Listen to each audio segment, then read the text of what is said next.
Thank you so much, Danielle, for joining us here on Gold Digger TV. Thank you for having me, Tina. Of course, it's a pleasure to be here. Yes. So now, before I even talk about your amazing pop-up shop, The Star Boutique, let's talk about you being a marketing and advertising genius. I wouldn't say that I'm a genius, but okay. We'll no, talk about it, but I wouldn't say. It is what it is. You don't have to be humble, honey. You are amazing. Thank now, for you. the past 3 years, you've worked for a New York City-based marketing and advertising firm. Is that correct? Yes. KBS, yes, right? KBS Plus. KBS We're located Plus. in Soho. Yes, KBS Plus. Executive. You're an account executive. I'm sorry. And so, tell us about your position there at KBS Plus. So what I do is I'm the liaison between our client and our creatives. So what I do is I go out to the client, they let me know what they're looking for, what their budget is, who they're trying to reach, what mediums, and then I take that information, go back, brief in our teams and say, okay, you know, we have $2.5 million. Out of that, we need to get X amount of TV spots, this amount of radio spots. And the client that I work for is a luxury automotive brand, so we do a complete 360. So everything that you see, everything that you hear is something that we do. So it literally comes through a little piece of paper that I write and a ton of meetings, a ton of presentations, a ton of hours on set. But, you know, for the 30 seconds that we do, it's worth it. So that's, in a nutshell, I would say that's the easiest way to really describe what I do. Wow, that sounds pretty intense. Yeah, it's fun. It's intense. It's busy. It's time consuming, but at the end of the day, it's fun and it's all worth it. Yes, when you see something come in on a sheet of paper, and every morning, like literally today, 4 times I saw my commercial. So it's kind of cool to see it, you know, and you're in like, life. You're watching TV. Oh, yeah. I was a part of Yeah, that. I remember that when we were on set, and you know, you might have some bad memories, but at the end of the day, you know, the job was done, which is the point of everything. So it's pretty cool. Exactly. Now, as a female in marketing and advertising, which is a male-dominated field, what challenges do you face on a day-to-day basis? Oh my gosh, where do I start? Let me say, so it's very difficult at times because I'm a woman. I'm also a black woman. So I'm always tiptoeing on not wanting to be the angry black woman. So that kind of comes in a lot. When you're in a position where you have to manage others, it's very, you hear it all the time, but there's a line between bossy and, dare I say it, being the other B word. Right. So I think I struggle with that because I want to make sure that I am assertive. I want to make sure that my voice is heard. I want to make sure that any input that I have when it comes to a piece of work or anything that I have that I think could make the idea better, I want to get that across. But I feel like with a lot of my male counterparts, they can say whatever they want, however they want. And as a woman, you always kind of have to like, okay, I can't say it right now in this meeting because I want to make sure it comes out the right way. So you're still dealing with double standards? Yeah, so there's still a lot of double standards that are happening. And I feel like sometimes you get typecast. It's just like, for me, thankfully, I'm able to, I'm not experiencing that, but I've seen it with a lot of my coworkers. They get pushed to the beauty brands because, you know, you're a woman, so you understand that. Or things dealing with children, you know, well, what do you think? And it's just like, okay, women know more than about raising kids and about beauty products. Right. So, you know, put us on to other things that can challenge us. I think that's another hard part for women that are in this industry is that we're less likely to be challenged than the same way as our male counterparts. So you're constantly trying to prove yourself as a woman. Like, listen, don't just give me the girly stuff. Yes. Don't just give me the babies. Yes. Don't just give me the beauty. Give me the luxury car brand. Yes. Give me the masculine stuff. Yes. So give me all of that. I want the monster truck. I want everything that's manly that you think I can't handle. You know, give us that. But yeah, I think just hearing complaints, that's something that comes up a lot, is that they feel like you can only handle a certain amount of things or a certain kind of brand, which that's not the case. Exactly, because it doesn't work the same way vice versa with men. Yeah, you wouldn't be like, oh, well, you're a man. Yeah, you're a man, so you can only do... No, with men, they're like, you can do whatever. Exactly. But, yeah, for women, it's a little tougher. It's pretty sad. It's 2014, and we as women in corporate America, no matter if it's advertising and marketing or the music industry, we're still dealing with double standards. Yep. So sad. you also sit on their community affairs board at, KBS Plus. Yes. And tell us about, what position is that all about? So for KBS Cares, so we have a nickname, we call ourselves the Care Bears, but KBS Cares is definitely something I enjoy doing because you get into the nitty gritty of work and sometimes you kind of forget that there's things outside of work and making money and making your clients money. So what we do at KBS is a small group of us, we come together as a way to extend volunteer and community service opportunities to the entire team. So we've done things with New York Cares, or we've painted parks, we've planted flowers, we've done walks, we've done 5Ks. Recently we did the breast cancer walk. This month is November. We're doing things for Movember for guys when it comes to prostate cancer. So each year the agency takes on a cause that they're going to attach themselves to, and we encourage the entire population to participate in some way. So it might be raising money, it might be actually participating and going on a walk. We do things around the holiday time with kids where we'll have them come in, and we have Santa Claus and the employees bring gifts. So it varies what we do, but it's our duty to make sure that our employees are giving back as a group or individually as well. And that's so important. Yes. It has a lot to do with your success, gold diggers out there. Yes. You have to give. You want to be successful? You have to give. That's very important. Absolutely. And so in just 3 short years of being with this firm, you're already sitting on their board. And an amazing account executive. Okay, now tell me, what is your future, or what is your ultimate goal as far as working in advertising and marketing? Is it to own your own firm, or maybe work your way up the corporate ladder and be a CEO of a firm? Yeah, so I don't see owning my own firm. That's a lot of responsibility that I know myself, and I'm like, I can't do that. But the ultimate goal, the immediate goal is I definitely want to be a CMO, a chief marketing officer of an agency, work my way up to vice president, executive vice president, global vice president of marketing. But the immediate is I would like to be a chief marketing and then take it global to be the global marketing officer of either an agency or a firm. But that's the long-term goal. Okay. So, yeah. Awesome. Working towards it, baby steps. Baby steps. Hopefully, eventually, I'll get there. But well, you'll for now, get there. You'll get there. I'm on that path. Oh, you'll get there. Yay, now, Danielle, the Ad Color Awards. Yes. They recognize minorities in advertising and marketing. Okay, and you recently won the Rising Star Award for 2014 in Los Angeles. Yes, I did. Now, tell us about that experience. Tell us how it happened. Girl, were you up there clutching your pearls? Were you clutching your pearls when you gave your speech? So first of all, Ad Color is an amazing organization, and the whole experience, so the actual Ad Color Awards took place at the end of a week of different workshops. They have a conference, and it was so amazing, first of all, to see so many people of color and to see so many women in one room who work in advertising, because when you're on your day-to-day, when you're in your agencies, you don't see that. For my agency, I am the only black account person. You know, so things like that you don't see. So when you're in a room full of people, it's just like, oh my gosh, like there is a lot of us. And the conversations that we were having, the topics that the panelists were discussing were just all things that I could relate to.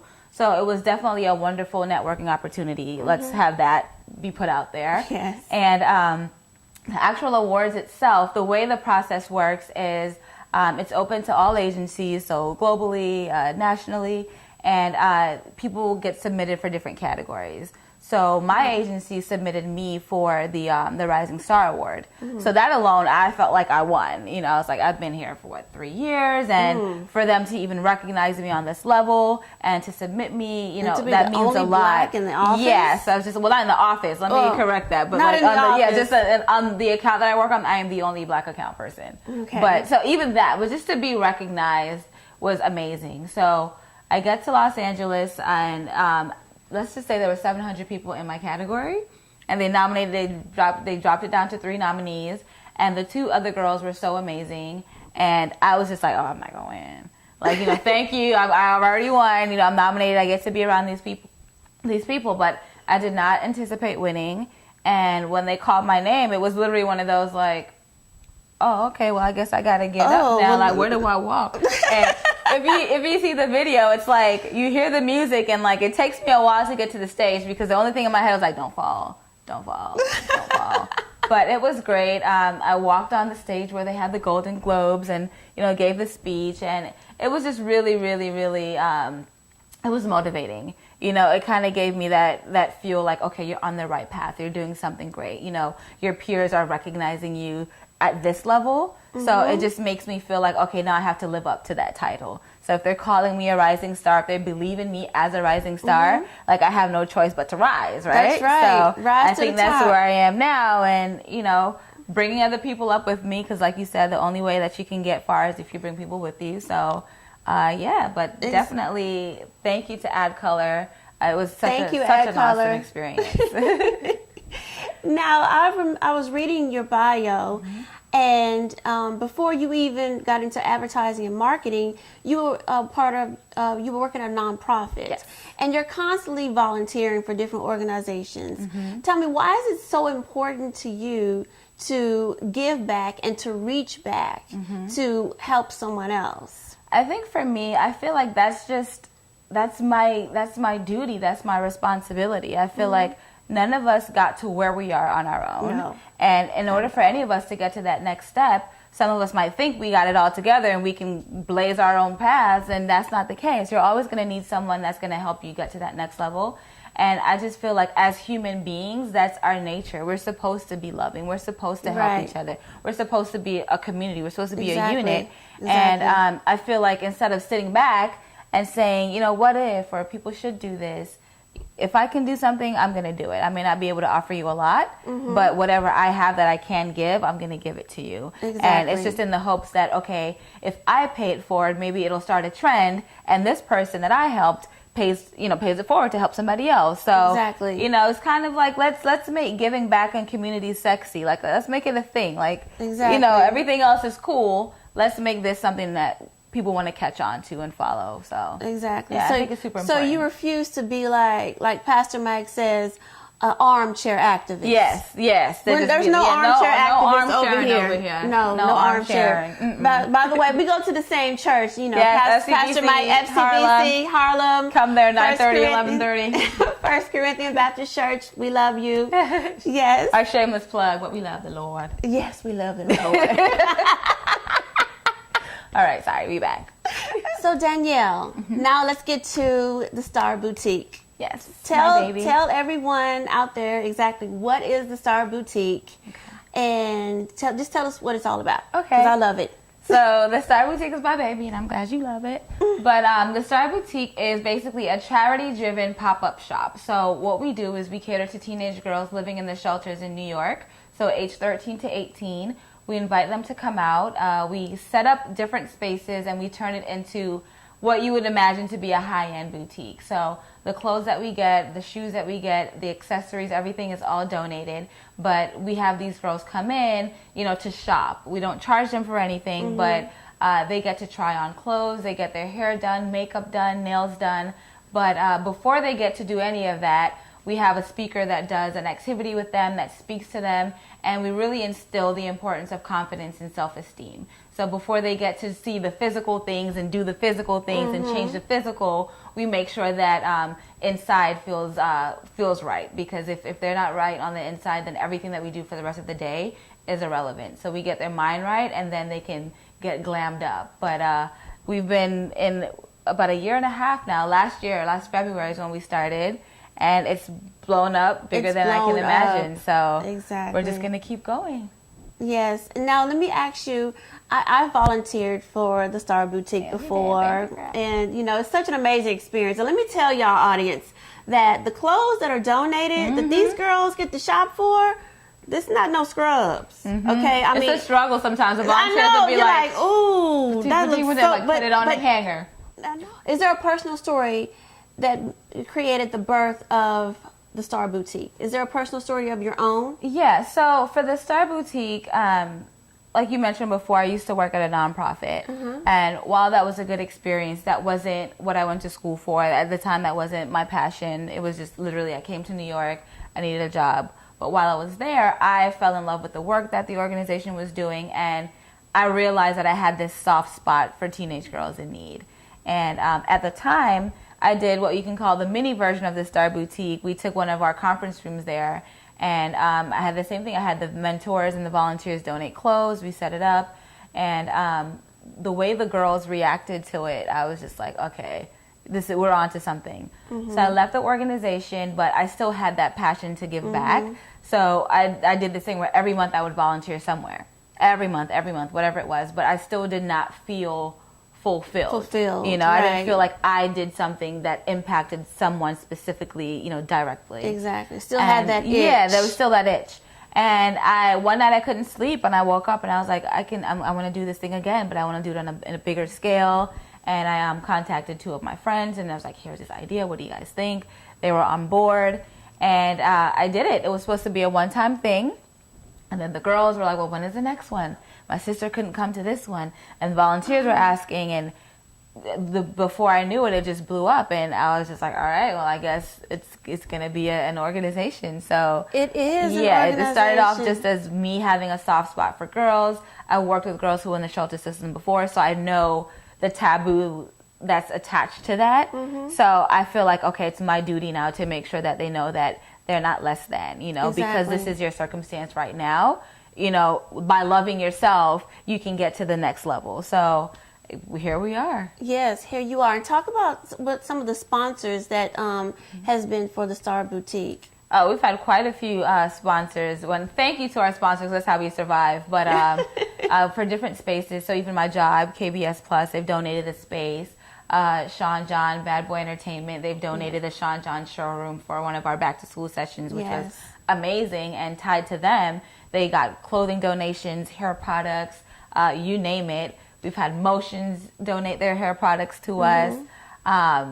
Moody Treats, every session she does cupcakes, foods, like everything. Our Star Boutiques run based on the support of individuals donating their time, their talent, their space, their food, whatever it is. So to everyone, I would go on forever if I named everybody. Yes, but the Star Boutique ultimately rocks. Thank you. It rocks, girl, because I've been there and just my heart is just full when I'm there. Just to see the smiles on the girls' faces and the joy in their heart, and they're just so happy. They're shopping, and you do a few events like this a year for the Star Boutique. And I know one of the last ones was the prom. Talk about the prom one. So the prom boutique is it's actually one of our special boutique sessions because this one is an older age group. So there's girls that are graduating from college. So the conversation that we have with them is a little different. It's more of a, you know, congratulations and a salute to you because this is a huge accomplishment that you're about to embark on.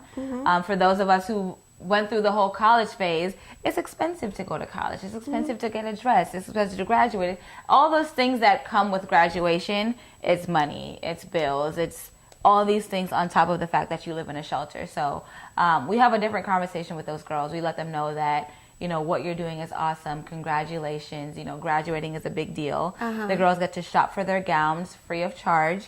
In addition to prom dresses, they get dresses or pantsuits or whatever it is that they want to wear to their graduation. So again, cutting the cost there. And something special that we do is all of the girls leave with crowns and tiaras because the whole prom queen thing comes into play, and it's like you are already a queen, you already have your crown, you know, and even if you don't physically have it on your head, when you take it off, you're walking with your invisible crown. So you know, don't go to prom hoping that you're going to be the one that's crowned. You go there wearing your tiara already because no one else needs to crown you. You crowned yourself. So we really, really, really take pride in our prom session because it's special, you know. It's a smaller group, and we love it.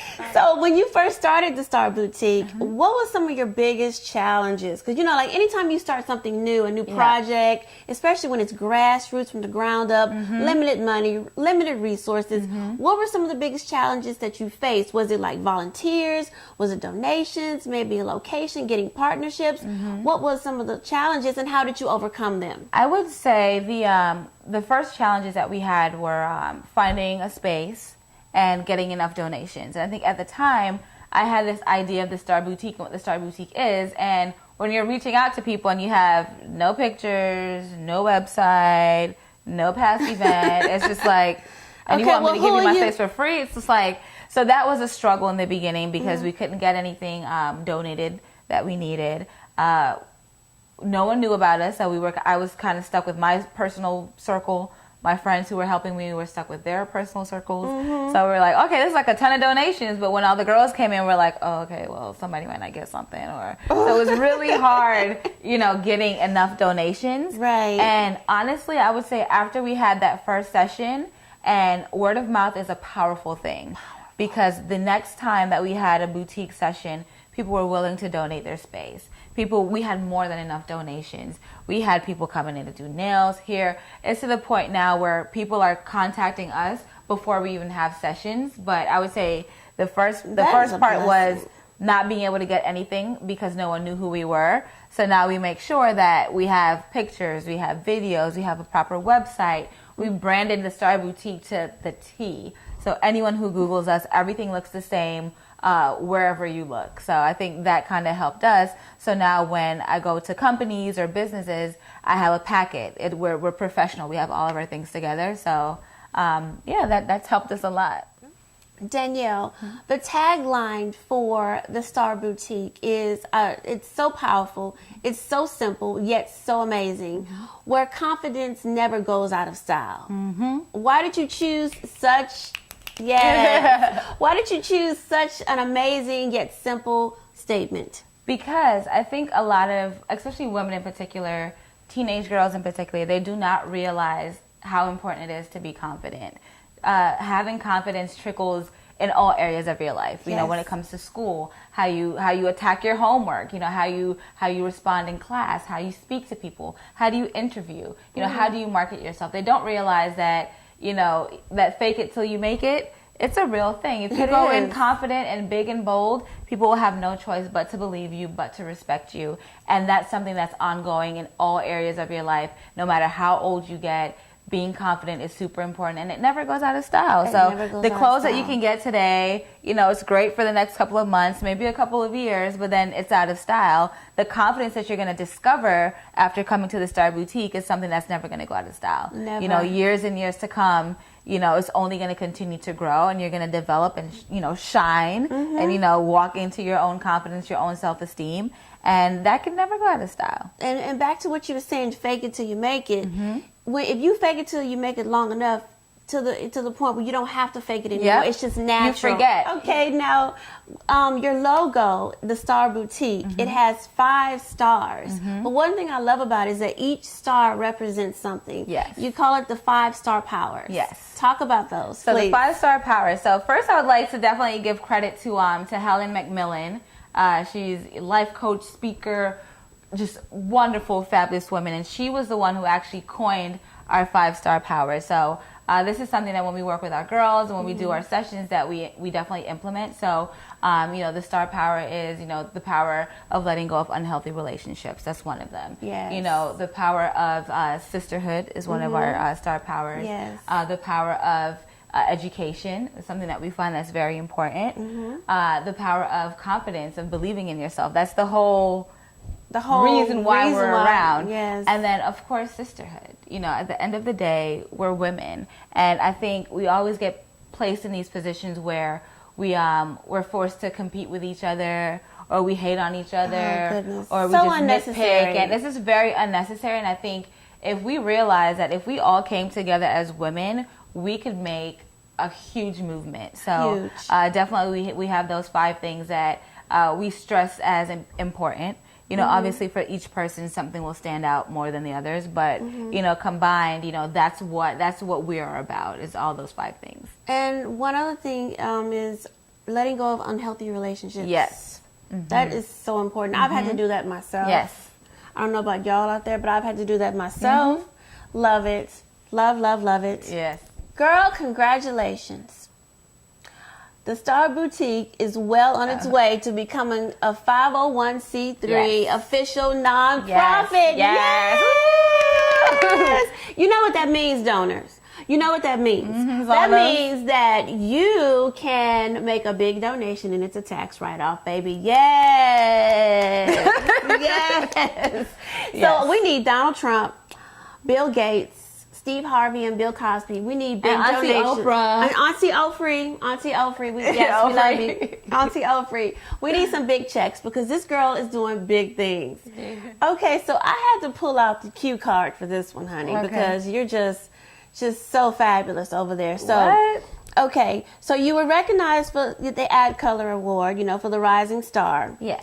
Okay, New York won, named you New Yorker of the Week. Yes. Okay, and then News won McDonald's 365 campaign, 365 Black campaign, recognized you as a community hero. Yes. What's next, girl? I A don't know. Nobel Peace Prize. I know. Yes, yeah, a Nobel Peace Prize. Okay. Yes, Maya Angelou, Still That's what I we're gonna Rise. Still I Rise. That's gonna be next. What is next for Danielle Skeen? Because you're creating such an amazing legacy at such a young age. Oh, wow. At such a young age. And tell everybody how old you are. People say it's young. I don't feel like that's young. I'm How- 26. She's 26. I don't feel like Has that's her young. own but- nonprofit. Flying to LA, accepting awards, clutching her pearls on stage. You are doing big things, honey. Thanks. And let me tell you, I'm going to say this publicly. Okay. Beverly Bond. This is a black girl that rocks. And she needs to be that's recognized. my dream. That's That my dream, Beverly. She needs to be recognized at your program because this is a black girl that rocks. Thank you. Yes, you are, girl. Give me a high five. Give me a hug, girl. I'm a hugger. Girl, well, the interview ain't over yet. Hold on. Okay, but still, like, Okay, so Danielle, tell everyone how they can contact the Star Boutique to make a clothing donation, to volunteer, or to write that $1 million check, baby, because it's a tax write-off now, honey. well, everything. No, just kidding. But the first stop would be our website because everything is there. So it's www.thestarboutique.org. And once you go there, there's links for you to donate. There's links for you to contact us if you'd like to volunteer your time. If you're a makeup artist, if you do nails, if you do hair, and you want to donate your services and your time to our girls, there's also a way for you to contact us to do that, as well as if you want to donate clothing items. So everything is on our website, but we're also very active on social media. So everything, Facebook, Instagram, YouTube, Twitter, just type in The Star Boutique and we'll pop up. So it's the same thing all across the board. And